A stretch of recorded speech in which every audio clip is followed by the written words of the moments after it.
Hi guys, my name is Chris Green. I'm a captain with Seattle Fire Department. I work at a fire station 25 up here on Capitol Hill. I've been in the fire department about 28 years. About 7 years ago, we had a bit of a mishap at a Seattle substation, an incident that didn't go so well. From that, we decided we would work much closer with Seattle City Light and better understand these energy-related emergencies so that we would respond to these things better. Now, 7 years ago, we were just looking at substations and manholes and rectifiers and transformers and things like that. But since then, as we all know in this industry, we've seen advancements in solar, lithium-ion, battery energy storage rooms. This all runs the gamut now. This energy-related issues that the fire department is dealing with, they are expanding. I believe that this is the biggest gap facing the fire service today. And I think that many of us are aware of this thing, but most of us are not really doing anything about it. Now, I'm very proud that Seattle formed a technical team, that is the Energy Response Team, and I believe it's the only technical team like it in the country. I run this team. It's my job to make sure that my crews are trained and that we are ready to respond to these emergencies. Now, I spent the last 7 years traveling around the country and working with energy providers and fire departments from across the country to try to learn what was happening, what the energy providers needed, what other fire departments were doing and what they were not doing.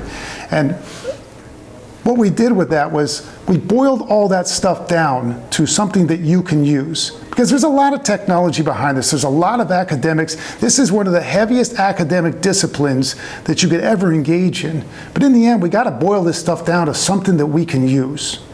So I'm going to be at FDIC in April, along with another firefighter, Mark Cox, from the Energy Response Team, as well as a representative from Seattle City Light. We're going to talk about 4 different topics that I believe are necessary for every firefighter to know right now. This is actionable stuff. And we start with electrical energy risk assessment. We have to understand how electrical energy works. You have to understand why you're not getting shocked in a house fire when you open up the hose line. We all know we're not getting shocked. But why?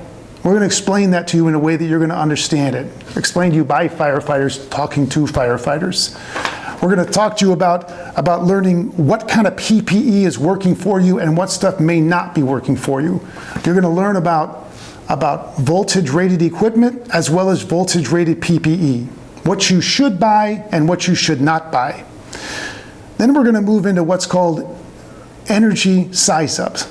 And I believe this is a size-up that should be conducted at every emergency because the energy is all around you. Whether it's a car fire, a car pole, a building fire, if you're not conducting an energy-related size-up, you are missing a big part of your incident.